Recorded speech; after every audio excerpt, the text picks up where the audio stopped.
Jungoliklar nimishqa shuncha ko'p pul xarjlab, o'zining yetgan yulduzni yasaydi? GPS'ni yaxshi ishlativatmamdi. Bu mundaq ish.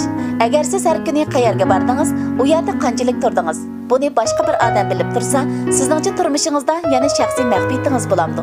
Bexatarmi, emasmi? Hozir barliq jungoliklar asosiyatdan ئامېرىكىنىڭ GPS'ni ishlativatىدۇ. Bu deganlik, har bir jungolik qandaq joyga bordi, u yerda qanchalik turdi, mashinani haydab nega keldi, buni ئامېرىكا xalqi bilib turadi degan gap. O'ylab baqing, bu qanchalik qo'rqinchli ish? Albatta bu sizning turmushingiz bilan zich munosabatlik. Cho'ngroq qilib aytsak, bizning aeroplanimiz osmonda uchib qayerga keldi, paraxotlarimiz nega bordi, ئامېرىكا xalqi hammasini bilib turadi.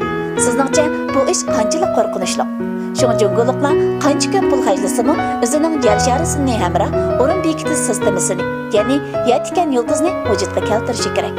O'ylab baqing, agar qaysi bir kuni ئامېرىكا GPS'ni ishlatkili bermasa, bizning turmushimiz qalaymi qanchalikqa petib qoladi. Siz sirtga chiqsangiz yo'ldan ezib qolasiz.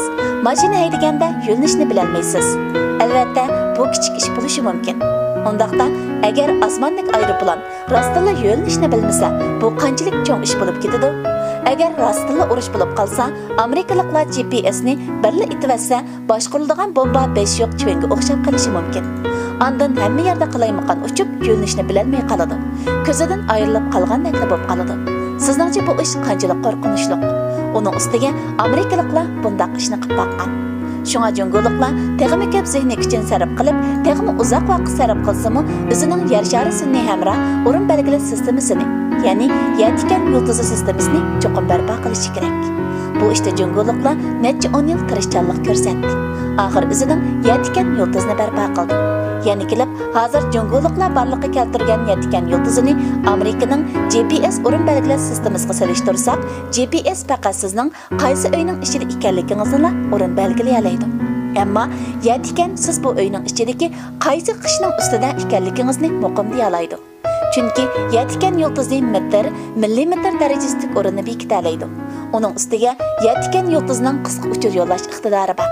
Vinchendagi yer tavrish ofatidan qutqizishda yetgan yulduz sېستىمىسىga tayinilgan. Shu vaqtda qisqa uchur yo'llanib, texmi yaxshi, texmi tez qutqizish elib berildi.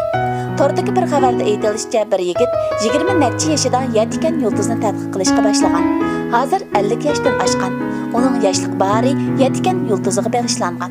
Mana shundaq jungo olam qatnash xizmatchilarining necha avlod tirishchanligi bilan hozirgi yetgan yulduzi borliqqa kelgan.